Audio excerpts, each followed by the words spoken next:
خود میں بھی گیا تھا، جناب نتیش کمار صاحب کے پاس بھی لوگ تشریف لے گئے کہ آئیے وقت ایکٹ کو پاس ہونے مت دیجیے، مگر افسوس ان حکومتوں نے ہماری کوئی بات نہیں سنی۔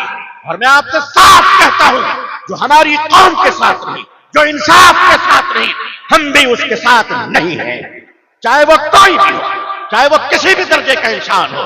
اور میں آج کے اس مجمع سے اپیل کرتا ہوں کہ جناب نتیش کمار صاحب اور جناب چندرا بابو نائیڈو صاحب، آپ اپنے پاور کا استعمال کیجئے اور پارلیمنٹ کے سیشن میں اس بل کو ریجیکٹ کروائیے، اس لیے کہ جب تک یہ ایکٹ ختم نہیں ہوگا، بل ریجیکٹ نہیں ہوگا، آل انڈیا مسلم پرسنل لا بورڈ چین سے بیٹھنے والا نہیں ہے۔ ہم قانون کی آخری سیڑھی تک چڑھ کر ضرور جائیں گے انشاءاللہ۔ اور تم نے پیٹ بھر کر کھانا کھا لیا تو مسلمانوں اللہ کیا تمہاری پکڑ ہو جائے گی۔ یہ سبق ہمیں کس نے دیا ہے؟ ہم نے انسانیت کا سبق اتہاس میں نہیں پڑھا ہے، ہم نے انسانیت کا سبق ناول میں نہیں پڑھا ہے، ہم نے انسانیت کا سبق تاریخ میں نہیں پڑھا ہے، ہم نے انسانیت کا سبق افسانوں میں نہیں پڑھا ہے، ہم نے انسانیت کا سبق فلموں سے نہیں پڑھا ہے۔ خدا کی قسم ہم نے انسانیت کا سبق محمد مصطفیٰ کی غلامی میں پڑھا ہے صلی اللہ علیہ وسلم۔ حضور صلی اللہ علیہ وسلم نے دنیا کو اس وقت انسانیت کا سبق دیا۔ میں حق کی دعوت اور سچ کی دعوت آوانگے دہل دے رہا ہوں۔ میں اپنے بھارت کے 150 کروڑ لوگوں کے سامنے ایک جھوٹ کو پروس نہیں سکتا۔ میں جانتا ہوں کہ اس دور میں سچ بولنا یہ بزدلوں کا کام نہیں ہے، سچ بولنا منافقوں کا کام نہیں ہے، سچ بولنا چمچوں کا کام نہیں ہے، بلکہ سچ وہ بول سکتا ہے جس کی ماں نے اسے وہ حق کے دودھ پلائے ہو، جو قطرے بن کر اس کے رگوں میں لہو بن کر دوڑ رہے ہو۔ اگر حق بولنا چاہتے ہو تو ہاتھوں میں انگارے رکھنے کو تیار ہو جاؤ۔ اے میرے کروڑوں اس دیش کے بھائیوں، اس دیش کے تمام انسانوں، ماتائیں اور بہنوں، یاد کرو وہ زمانہ محمد رسول اللہ صلی اللہ علیہ وسلم کی بعثت سے پہلے، آپ کی پیدائش سے پہلے یہ دنیا انسان سے خالی نہیں تھا۔ یہ دنیا میں مرد بھی تھے، عورتیں بھی تھی، بچے بھی تھے، بوڑھے بھی تھے۔ اس دنیا میں لوگ رہتے تھے، بڑے بڑے سردار بھی تھے، لیکن معاف کیجیے گا انسانیت ٹمٹما رہی تھی، انسانیت سسک رہی تھی، انسانیت کا چراغ بجھ رہا تھا۔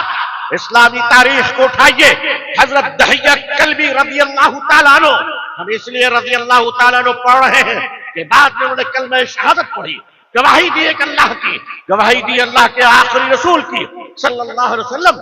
وہ فرماتے ہیں یا رسول اللہ صلی اللہ علیہ وسلم، آپ کے آنے سے پہلے میں نے خود اپنے ہاتھوں سے اپنی گڑیا جیسی کھلونے گلاب جیسی بیٹی کو، پھول جیسی بیٹی کو مکے کی زمین پر زندہ دفن کر دیا تھا۔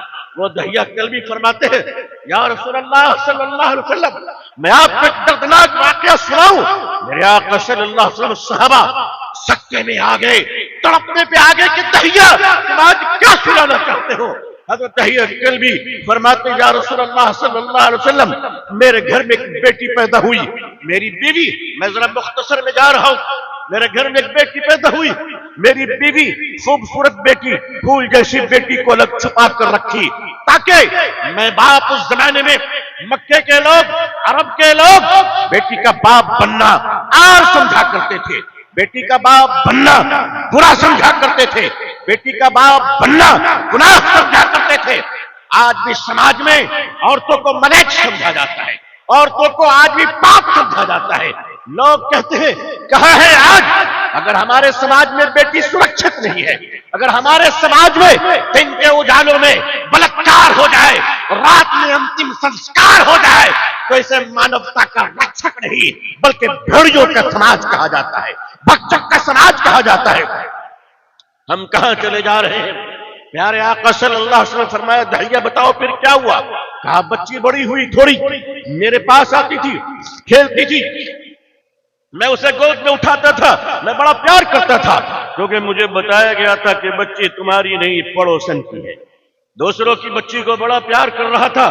جب میری بیوی کو یقین ہو گیا کہ دہیہ اس بچی سے مانوس ہو گیا ہے، آج اگر اسے خوشخبری دے دی جائے کہ یہ پھول جیسی چہکنے والی چاند جیسا مکھڑا جس کے تبسم کو دیکھ کر تم خوش ہو جاتے ہو یہ کسی اور کی نہیں، دہیا تمہاری بیٹی ہے، جیسے یہ بتایا گیا او دہیا کلبی یہ بچی تمہاری ہے، یہ بیٹی تمہاری ہے، فرماتے ہیں کہ میرے کلیجے پر بجلی گر گئی، مجھے باپ بننے پہ شرم آ گئی، میں بیٹی کا باپ ہوں، مکے کے لوگوں کو کیا جواب دوں گا، بیٹی کا بیاہ کیسے کروں گا، کوئی داماد میرے سر پر حکومت کرے گا، یہ ظلم یہ پاپ یہ بدنامی میں برداشت نہیں کر سکتا۔ فرمانے لگے جس سے پیار کرتا تھا اچانک نفرت آ گئی، جس سے چاہتا تھا اسے دور کرنے لگا، اور اسی دن سے میں اس کے مرڈر اور مارنے کی پلاننگ کرنے لگا۔ میرے آقا صلی اللہ علیہ وسلم غور سے سن رہے ہیں، صحابہ بھی سن رہے ہیں۔ حضرت دہیہ فرماتے ہیں کہ میں اپنی بیٹی کو بہلا پھسلا کر اچھے کپڑے پہنا کر گھمانے کے بہانے لے گیا، میری بیوی کو شک بھی نہ ہوا، سمجھنے لگی کہ باپ ہے، پیار تو دل میں آ ہی گیا ہوگا، لے کر گئے۔ وہ قبرستان لوگوں مکے میں آج بھی موجود ہے، آج بھی موجود ہے، وہ قبرستان گھیر کر رکھا ہے عبرت کے لیے، ہمارے اور تمہارے دیکھنے کے لیے۔ فرماتے کہ وہاں گیا، بیٹی کو بٹھایا اور میں بیٹی کے لیے گڑھا کھودنے لگا۔ جب مٹی اچھل کر میری داڑھی اور بال میں گرتے تھے، میری چھوٹی بیٹی تڑپ کر آتی تھی اور کہتی تھی ابو جان یہ بال سے یہ مٹی سے آپ کے بال گندے ہو گئے، آئیے میں صاف کر دیتی ہوں۔ میرے آقا صلی اللہ علیہ وسلم زار و قطار رو رہے ہیں، صحابہ رو رہے ہیں۔ فرمایا دہیہ بتاؤ کیا ہوا؟ فرمانے لگے کہ وہ بیٹی میرے پسینے کو پوچھتی ہے، کبھی میرے ہاتھوں کو چوم لیتی تھی۔ ابو جان یہ پتھریلی زمین مٹی کی اتنی کھدائی کیوں کر رہے ہو آپ اتنی محنت کیوں کر رہے ہو؟ فرمانے لگے میں پسینے سے شرابور تھا اور میری بیٹی میرے پسینے کو پوچھتی تھی، میری بیٹی میرے ہاتھوں کو چومتی تھی، میری بیٹی میرے بالوں کو سنبھالتی تھی، اسے کیا پتا تھا یہ قبر میں اسی کے لیے کھود رہا ہوں، یہ گڑھا میں اسی کے لیے کھود رہا ہوں۔ صحابہ بلک بلک کر رو رہے، میرے آقا صلی اللہ علیہ وسلم کی ہچکیاں بن گئی۔ فرمانے لگے جب گڑھا میں نے کھود لیا تو میں نے اپنے پھول جیسی بیٹی اور چندہ جیسے بکڑے کو ہاتھ سے اٹھایا اور زور سے گڑھے میں پٹک دیا۔ بیٹی نیچے گرتی ہے، ایک آواز آتی ہے ابو مجھے بہت چوٹ لگ گئی ہے، ابو میرے سر سے خون بہ رہا ہے، ابو مجھے بچا لو، ابو میرے ہاتھ ٹوٹ گئے۔ اوپر سے دہیہ فرماتے کہ میں نے پتھر ڈالنے شروع کر دیے، بیٹی چیختی رہی، آواز آتی رہی۔ فرمایا میں نے دفن کر دیا اپنی بیٹی کو، بہت دور تک آواز آتی رہی ابو مجھے چھوڑ کے نہ جاؤ، ابو مجھے چھوڑ کے نہ جاؤ، ابو مجھے چھوڑ کے نہ جاؤ۔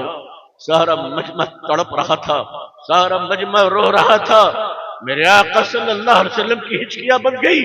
لوگوں تم جانتے ہو ان بیٹیوں کو اگر کسی نے آزاد کیا ہے تو خدا کی قسم وہ آمنہ کا لال محمد رسول اللہ ہے صلی اللہ علیہ وسلم۔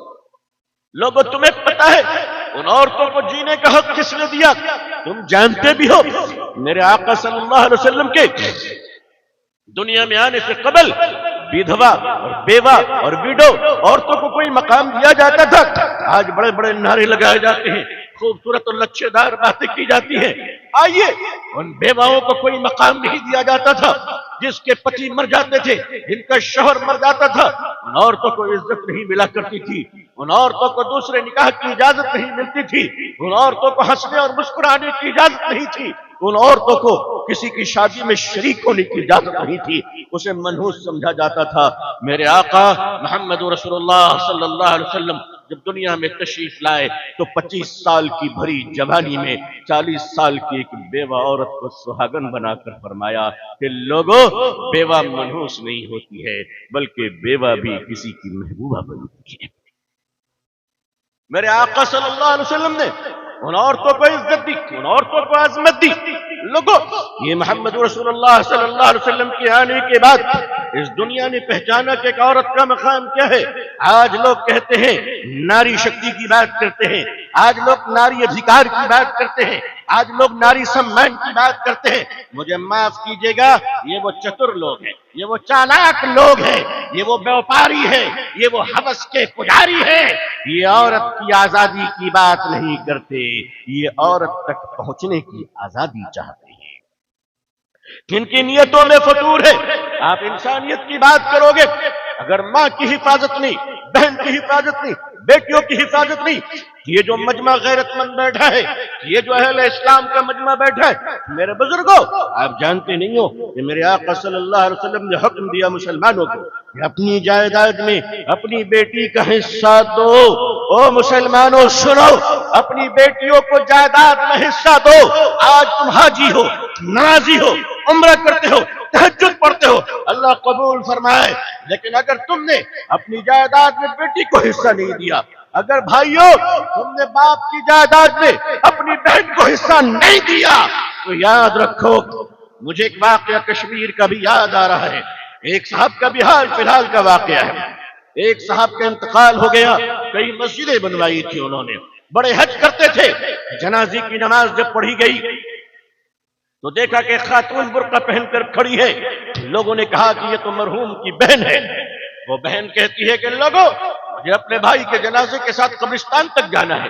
لوگوں نے کہا کہ ہماری عورتیں قبرستان نہیں جایا کرتی. کہا میں بھی جانتی ہوں لیکن مجھے تو جانا ہے. ضد کر لی، ضد میں آ گئی. لوگوں نے جب اس کو دفن کیا تو یہ بہن اس کے قبر کے پاس جا کر جانتے ہو کیا کہتی ہے؟ کہتی کہ اے اللہ، میرا بھائی اب تیرے قبضے میں ہے، میرا مال مار کے گیا ہے، تو ذرا اس سے نپٹ لے. میرے باپ کی جائیداد میں میرا حصہ نہیں دیا. مسلمانوں ایماندار بنتے ہو، اس وقت تک مسلمان کیسے ایماندار ہو سکتا ہے جب تک اس کا لین دین درست نہ ہو، جب تک اس کا حساب کتاب درست نہ ہو، جب تک اس کی زبان کے وعدہ و وفا درست نہ ہو، جب تک وہ اپنے گھر والوں کے ساتھ انصاف نہ کر سکے. لیکن عزیزان ملت، آج نام اونچا ہو جائے آدمی سمجھتا ہے کہ جبریل علیہ السلام کے بھتیجے آ گئے ہیں. نہیں، آپ کو کیا پتا کہ لباس یزید میں، لباس بایزید میں نہ جانے کتنے یزید گھوم رہے ہیں. ان کی شناخت اسلام میں معاملات کا بڑا عظیم مقام ہے. او الفلاح کمیٹی کے نوجوانوں، میں تمہیں سلام کرتا ہوں. اس دردناک حالات میں بھی تم نے قیام انسانیت کا کانفرنس کر نہ جانے تم نے کتنوں کو چیلنج کیا ہے، نہ جانے تم نے کتنے حاسدوں کو تباہ کر دیا، نہ جانے تم نے کتنے مخالفین کو بلبلانے پر مجبور کر دیا. کیونکہ انسانیت کی چراغ کی جب تک حفاظت نہیں ہوگی، تحفظ اوقاف کی لڑائی یہ حکومت سے ہے، بھارت کے ہندو بھائیوں سے. یہ ہندو بھائی ہم ان کے ساتھ ہیں، وہ ہمارے ساتھ ہیں. ہمارے دھارمک راستے الگ ہیں مگر انسان ہونے کی حیثیت سے ہم ان کے بھائی ہیں، وہ ہمارے بھائی ہیں. اور اس ملک میں آپ کو زوردار طریقے سے کہنا چاہتا ہوں، پوری جرأت کے ساتھ کہنا چاہتا ہوں، اس دیش میں بھارت میں اسلام اور مسلمانوں پر ہندو بھائیوں نے بھی بہت محبت نشاور کی ہے، بڑا دیا کیا ہے. لکھنؤ میں آج بھی ایک شاعر ہے پنڈت ہنومان پرساد جی، جن کی نعت سنو گے تو آپ جھوم اٹھو گے. آج جو یہ مہاراج جی ہمارے یہاں آئے، کیوں آئے؟ ہمیں اپنا بھائی سمجھ کر آئے، ہمیں اپنا بھائی سمجھ کر آئے، اپنی اولاد سمجھ کر آئے ہیں. یہ دیش تبھی بچے گا جب اس دیش کے لوگوں کو یہ وشواس ہو جائے کہ بنارس کی بہتی گنگا کے پانی سے، جس پانی سے مہاراج جی اسنان کر مندروں میں پوجا کرتے ہیں، کیا سچ نہیں کہ اسی پانی سے ہم بھی وضو بنا کر مسجدوں میں نماز پڑھتے ہیں. اللہ کے نبی صلی اللہ علیہ وسلم نے انسانیت کی حفاظت فرمائی. صرف حفاظت نہیں بلکہ حفاظت کی تعلیم دی. اس انداز سے تعلیم دی کہ نبی کریم صلی اللہ علیہ وسلم تشریف فرمائے. جنگ کے میدان سے ایک لڑکی گرفتار ہوتی ہے، حضرت بلال گرفتار کر کے لاتے ہیں اور فرماتے یا رسول اللہ صلی اللہ علیہ وسلم، یہ بیٹی مسلمان نہیں ہے، یہ لڑکی اسلام کے ساتھ، اسلام کے خلاف اور مسلمانوں کے خلاف یدھ کر رہی تھی، یدھ کے میدان سے گرفتار ہوئی ہے، آپ کی عدالت میں لے کر آیا ہوں، بتائیے آپ کی عدالت اس مجرم کی بیٹی کو کیا سزا دیتے ہیں؟ میرے آقا صلی اللہ علیہ وسلم نے دیکھا کہ بیٹی کے سر پہ آنچل نہیں ہے، چادر نہیں ہے. آپ نے اپنی چادر مبارک کو اتاری اور مقدس چادر کو دے کر فرمایا بلال اس بیٹی کے سر پہ رکھ دو. حضرت بلال نے فرمایا یا رسول اللہ صلی اللہ علیہ وسلم، یہ بیٹی مسلمان کی نہیں ہے، آپ کی چادر کیسے دے سکتا ہوں؟ میرے آقا نے فرمایا صلی اللہ علیہ وسلم، بلال بیٹی بیٹی ہوتی ہے چاہے کسی کی بھی. میری اس مبارک چادر کو آپ میری بیٹی کے کاندھے پہ رکھ دو. یہ اسلام نے مجرموں کی بیٹی کے ساتھ سلوک کیا تھا. سنو آؤ میں تمہیں بتاتا ہوں اسلام کیسے پھیلا. اسلام اور مانوتا کا رشتہ ایسا ہے جیسے دھر کے ساتھ سر کا رشتہ ہے. اگر دھر ہو اور سر نہ ہو تو تم پہچان نہیں پاؤ گے. مانوتا ہو اور اسلام نہ ہو تو مانوتا کا ادھیکار کوئی رکشا نہیں کر سکتا. اسی بڑودرا میں جب اسلامی نوجوان اور عرب کے سپاہ سالار عرب کے نوجوان بیوپار کرنے کی نیت سے گجرات کے بڑودرا کے تٹ پر اترے تھے، سمندر کے ساحل پر اترے تھے، اس وقت ایک بھی مسلمان نہیں. بڑودرا کے راجا ہمارے ہندو بھائی تھے. مسلمانوں نے مینا بازار لگائی، مسلمانوں نے دکان لگائی. ان کے پاس زیور تھے، ان کے پاس زیتون تھا، ان کے پاس کھجوریں تھی، ان کے پاس یمن کی چادریں تھی. عرب کی بہترین چیزیں سرخ گھوڑے اور اونٹ بھی تھے جو وہ بیچنے کے لیے کاروبار کے لیے آئے تھے. انہوں نے مینا بازار لگائی، انہوں نے دکانیں لگائی. بات مشہور ہو گئی کہ عرب کے نوجوان آئے ہیں، دیکھنے میں پھول جیسے ہیں، خوبصورت ہے، جوان ہے، نیک ہے، آنکھوں میں حیا ہے، تو زبان پہ شہد اور مٹھاس ہے. کاروبار کرتے ہیں، سچ بولتے ہیں، جھوٹ نہیں بولتے، ملاوٹ نہیں کرتے ہیں. وہ ایسے لوگ ہیں کہ اگر نماز کا وقت ہو جائے ایک شخص اذان دیتا ہے، وہ سارے دکانوں کو چھوڑ کر، مال کو چھوڑ کر، دولت کو چھوڑ کر وہ سب ایک ایشور، ایک اللہ کے سامنے وہ سجدے میں چلے جاتے ہیں. بات مشہور ہو گئی. مہاراج جی کے گھر کی مہیلائیں، مہاراج جی کے گھر کی عورتیں، وہ ہماری بہنیں، مہاراج جی کی بیٹیاں، ہماری بیٹیاں اور بہنیں مہاراج جی کے گھر سے نکل کر آئیں شاپنگ کرنے کے لیے. جیسے ہی نوجوانوں کی دکانوں میں آتی ہیں، عرب کے نوجوانوں نے اپنی نظروں کو نیچے جھکا لیا. عورتیں بہنیں ہماری پوچھ رہی، بھیا یہ بتاؤ یہ چادر کتنی کی ہے؟ نوجوان آنکھیں نیچی کر کر بتاتا ہے، بہن یہ اتنے کی ہے. وہ بہن پوچھتی ہے، بھیا یہ بتاؤ یہ کھجوریں کتنی کی ہے؟ نوجوان نظر نیچی کر کر بتاتا ہے، یہ اتنے کی ہے. نظر نہیں اٹھاتا ہے. اس میں سے ایک معمر، ایک بزرگ خاتون پوچھتی ہے، ارے بیٹے تم تو ہمارے بیٹوں جیسے ہو، تم نظر اٹھا کر ہماری طرف دیکھتے کیوں نہیں ہو؟ آنکھیں اٹھا کر ہم سے بات کیوں نہیں کرتے؟ نوجوانوں کی آنکھوں سے پانی آ گیا، آنسو جاری ہو گیا اور کہنے لگے، ماتا جی بات دراصل یہ ہے کہ ہم جس رسول کے ماننے والے ہیں صلی اللہ علیہ وسلم، اس رسول خدا صلی اللہ علیہ وسلم نے ہمیں بیوپار کرنے کی اجازت دی ہے، دوسروں کی ماں بہن کو تکنے کی اجازت نہیں دی. لوگوں آؤ انسانیت کو بڑھانا ہے. آج آپ دیکھیے آج کیا ہو رہا ہے ہمارے ملک میں. 6 سال کی بچی، 7 سال کی بچیوں کو ہوس کے درندے بخشنے کو تیار نہیں ہے. آج ایک چھوٹی سی بچی، اللہ نہ کرے، اللہ آپ سب کی بچی کو سلامت رکھے، اللہ ہم سب کی بچی کو سلامت رکھے، پورے دیش اور دنیا کی مانوتا کو اللہ سرکشت رکھے، سب کی اولادوں کو اللہ اچھا رکھے، خوش رکھے، چاہے وہ کسی بھی دھرم کا ہو، کسی بھی ذات کا ہو. اللہ سب کی ماں بہن کی عزت کو بچائے، آمین. مگر یہ کیا ہو رہا ہے؟ اگر ایک بچی راستے میں خدا نہ کرے بس سے گر جاتی ہے یا اسکوٹر سے گر جاتی ہے یا ٹکراتی ہے، یہ میں افسانہ اور خام خیالی اور تخیل بیان نہیں کر رہا ہوں بلکہ سچا واقعہ ہے. دہلی کی سڑک پہ ایک 6 سال کی بچی، کلاس 1 کی بچی ڈیوائڈر سے ٹکرا جاتی ہے، اسکول وین سے نیچے گر جاتی ہے. چھوٹی بابو گلشن جیسی بیٹی، اس کے سر پھٹ جاتے ہیں. مجھے نہیں معلوم وہ کس دھرم کی بچی تھی، مجھے نہیں معلوم وہ کس ذات کی بچی تھی، مجھے اتنا معلوم کہ وہ انسان کی بیٹی تھی، وہ ہم سب کی بیٹی تھی. وہ تڑپ رہی تھی، اس کے خون بہ رہے تھے. بچی کہہ رہی تھی، انکل انکل انکل. جتنے لوگ کھڑے تھے سب انکل ہی تو لگیں گے، سارے لوگ کھڑے ہیں. کہہ رہی ہے، انکل انکل میرے ابو کو، میرے پاپا کو بلاؤ. لیکن معاف کیجیے گا، پاپا تو چھوڑیے، لوگ اگر اسپتال پہنچا دیتے شاید وہ بیٹی بچ جاتی. مگر میں آپ کو سچ بتاؤں، ہمارا یہ سماج اتنا نردے ہو چکا ہے، ہمارا یہ سماج ایسا سفاک اور ظالم ہو چکا ہے کہ 2500 لوگ اس کی ویڈیو بنا رہے تھے، کسی نے اسپتال نہیں پہنچایا. تڑپتی ہوئی بیٹی کی جب سانس رک گئی تو لوگوں نے وائرل کر کر کہا کہ آج ایک بیٹی چلی گئی دنیا سے. عزیزان ملت، ہمارا دل کب تڑپے گا؟ ہمارا دل انسانیت کے لیے کب چسکے گا؟ میں مسلمانوں سے پوچھتا ہوں کہ آپ کی ذمہ داری ہے. اگر کالا ہانڈی میں کوئی 7 سال کی بچی ماں سے بھات مانگتی ہے اور غریب ماں بھات نہیں دے پاتی ہے، 7 دن تک وہ بھوکی رہتی ہے اور 7 دن کے بعد وہ بچی مر جاتی ہے، مسلمانوں میں تم سے پوچھتا ہوں، فوڈ منسٹر کہاں کا چھوڑو، سرکار کہاں کی چھوڑو، کون کہاں کا چھوڑو، میں پوچھتا ہوں قیامت کے دن ہمارے اور تمہارے رسول صلی اللہ علیہ وسلم اگر ہم سے پوچھ لیں مسلمانوں بتاؤ تم کہاں تھے؟ کیا تمہاری کوئی ذمہ داری نہیں ہے کہ آج ہم مانوتا کی بات کرتے ہیں؟ ہمارے یہاں مانوتا کا حال یہ ہے کہ ایک غریب پتی اپنی مری ہوئی پتنی کا بل پیمنٹ نہیں کر پاتا ہے، اس کے لاش کو لے جانے کے لیے ایمبولینس نہیں لے پاتا ہے، تو ایک پتی اپنی مری ہوئی بیوی کی لاش کو لے کر کاندھے پہ چلتا ہے، اور ہمارا سماج مانوتا کی بات کرتا ہے، ہمارا سماج کانفرنس میں بیٹھتا ہے، ہمارا سماج اس کی ویڈیو بناتا ہے۔ کیا سچ نہیں ہے کہ ہم درد مند نہیں عقل مند ہو گئے ہیں؟ ہمارے دلوں میں آج درد کہاں ہے؟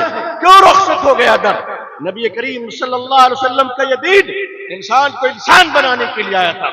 حکیم الامت مجدد وقت حضرت مولانا اشرف علی تھانوی رحمۃ اللہ علیہ جو وقت کے بڑے پیر طریقت تھے، بڑے شیخ وقت تھے، آپ نے فرمایا تھا لوگوں اگر تمہیں تہجد گزار بننا ہے تو کہیں اور چلے جاؤ، اگر تمہیں نماز سیکھنی ہے تو کہیں اور چلے جاؤ، تمہیں اگر ولی بننا ہے تو کہیں اور چلے جاؤ، اگر انسان بننا ہے تو میرے پاس آ جاؤ۔ انسان بنے کہاں ہے؟ ہم انسان بننے کی کوشش تو کر لیں کہ ایک دوسرے کے لیے ہمارا کیا رویہ ہے۔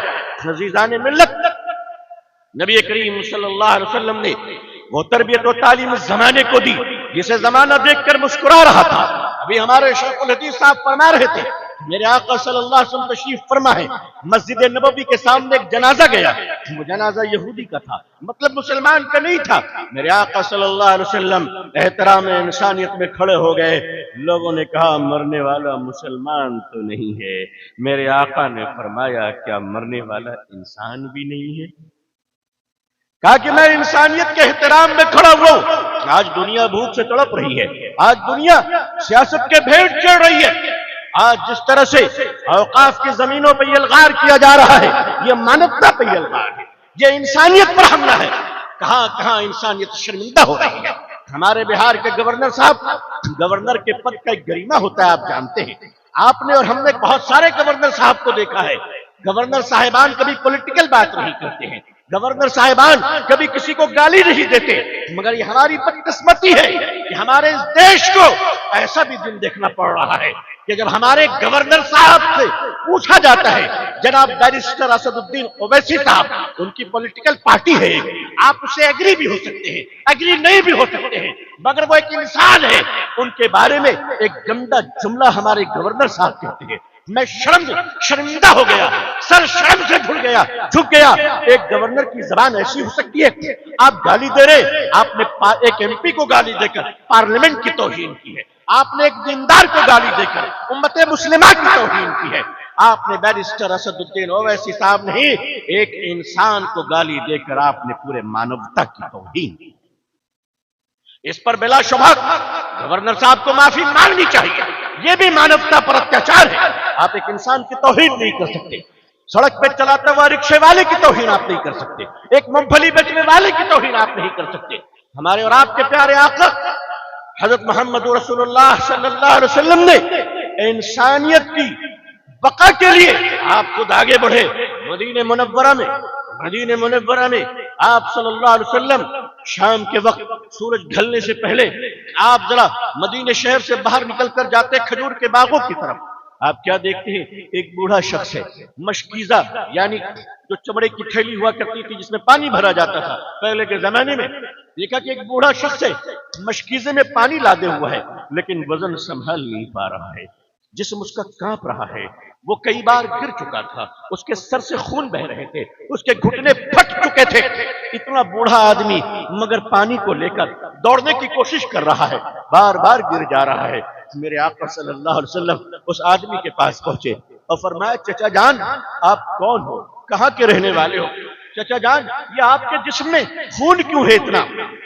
وہ شخص کہتا ہے میں فلانے یہودی کا غلام ہوں، میرے آقا نے مجھ سے کہا ہے کھجور کے باغوں میں سورج ڈھلنے سے پہلے پانی ڈال دینا، اگر میں نے سورج ڈھلنے سے پہلے تمام درختوں کی جڑوں میں پانی نہیں ڈال دیا تو میرا آقا مجھے گھر جانے نہیں دے گا، میرے گھر میں میری بوڑھی بیوی رات بھر انتظار میں بھوکی رہ جائے گی، اور میرا آقا مجھے جانوروں کے ساتھ رات میں رکھے گا، پوری رات جانور کے پیشاب میرے جسم پہ پڑیں گے اور ان کے لات مجھے کھانے پڑیں گے، میں اسی خوف سے بھاگ رہا ہوں۔ میرے آقا صلی اللہ علیہ وسلم نے فرمایا چچا جان آپ بیٹھیے، آپ بیٹھیے۔ میرے آقا صلی اللہ علیہ وسلم نے وہ مشکیزہ خود آپ نے دیا اور لینے کے بعد دوڑ گئے اور پانی بھر کر آپ نے تمام کھجور کے باغات میں دے دیے اور فرمایا چچا جان آج میں نے پانی بھر دیا ہے، کل میرا انتظار کیجئے گا، یہ محمد دوبارہ آپ کے پاس آئے گا صلی اللہ علیہ وسلم۔ آج تقریروں کے غازی ہم سے کبھی ہوتا ہے، ہم بھی اپنے محلے میں جائیں، اگر محلے میں جا کر دیکھیں کہ انسان تڑپ تو نہیں رہا ہے، دو بھائیوں میں اختلاف تو نہیں ہے، باپ بیٹے میں اختلاف تو نہیں ہے، اور صلح کول والی جماعتوں چلو اور انسان کو انسانوں سے ملا دیا۔ میرے آقا صلی اللہ علیہ وسلم نے وہ حضرت بلال کے ساتھ کیسا سلوک فرمایا۔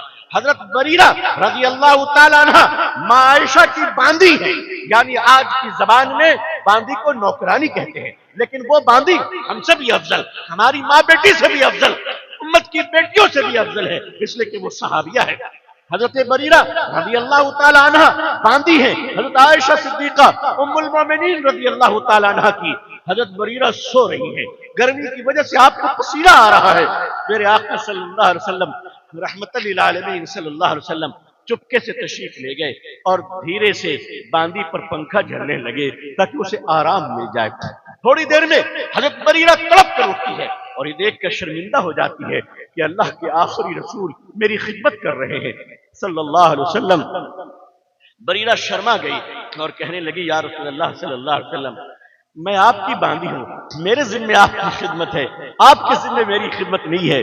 میرے آقا صلی اللہ علیہ وسلم فرمانے لگے بریرہ جب مجھے گرمی لگتی ہے تو تم پنکھا جھلتی ہو، آج تمہیں گرمی لگ رہی ہے تو میں پنکھا جھلوں تاکہ احسان کا بدلہ احسان ہوا۔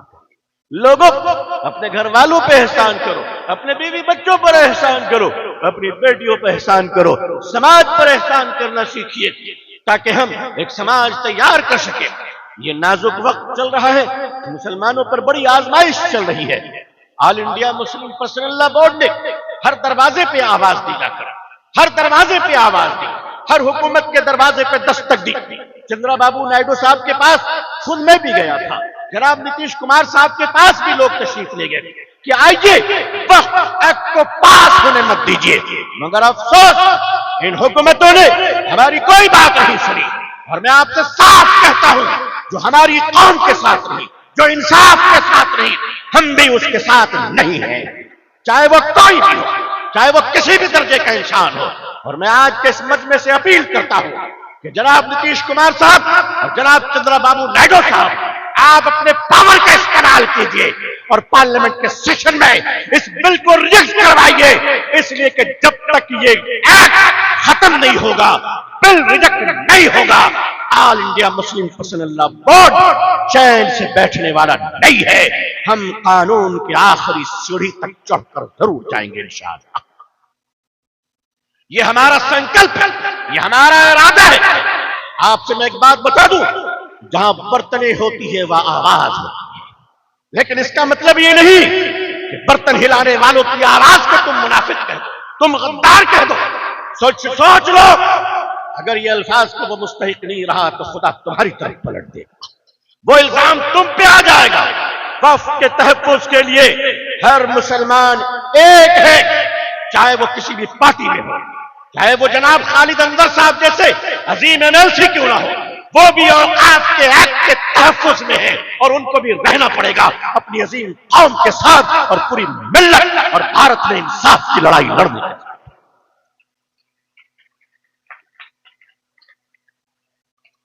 میں بھارت کا ناگرک ہوں الحمدللہ، اتنا اسی لیے کلیجے سے بات کر رہا ہوں۔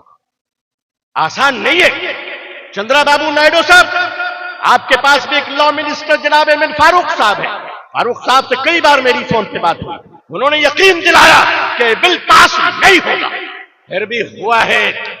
یاد رکھیے گا کورٹ میں لڑائی بھی چلے گی، ہم سپریم کورٹ سے امید رکھتے ہیں، بھروسہ رکھتے ہیں، مگر بابری مسجد کے فیصلے کا زخم ہم بھولے نہیں، اس لیے بھروسہ پوری رکھیں گے مگر سوئیں گے نہیں، جاگتے رہیں گے۔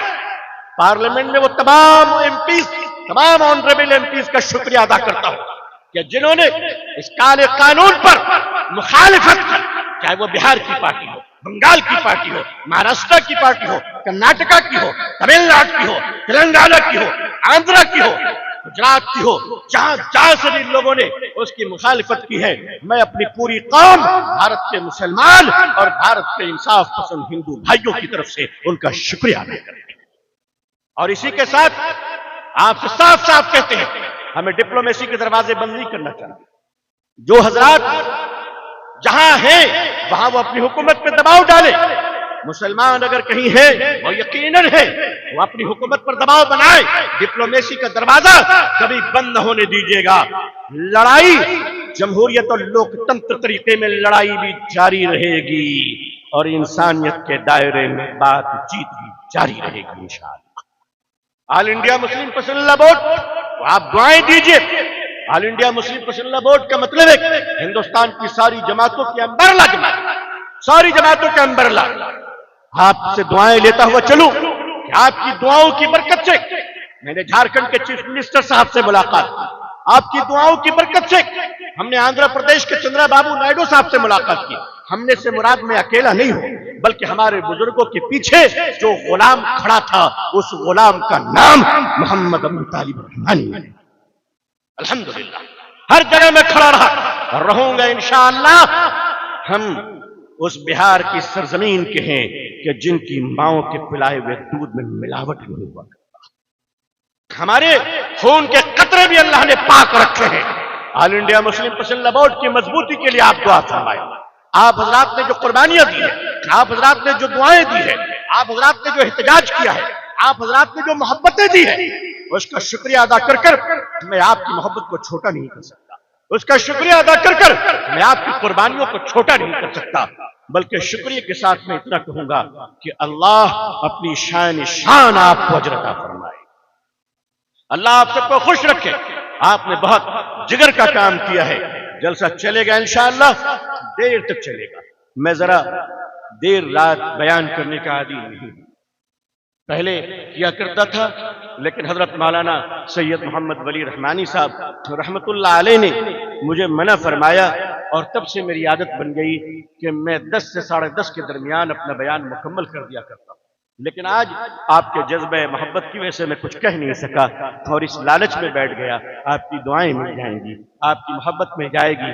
دعا کرتا ہوں کہ اللہ تعالیٰ پوری دنیا میں اور ہمارے بھارت میں امن و شانتی عطا فرمائے، اللہ تعالیٰ تمام سماج اور دھرم کے لوگوں میں پیار اور محبت عطا فرمائے، اللہ پوری دنیا میں ہمیں اسلام اور مسلمانوں کی عزت دیکھنا نصیب فرمائے، اللہ تعالیٰ ہمیں اور آپ کو پوری امت مسلمہ کو عزت، عافیت، سلامتی، خیر، خوشحالی کے ساتھ، صحت و تندرستی کے ساتھ اسلام کی زندگی، ایمان پر خاتمہ نصیب فرمائے۔ اپنی دعاؤں میں مجھ گنہگار کو بھی یاد رکھیے گا۔ اللہ آپ سب کو خوش رکھے۔ آخر دعوانا الحمدللہ رب العالمین، والسلام علیکم ورحمۃ اللہ وبرکاتہ۔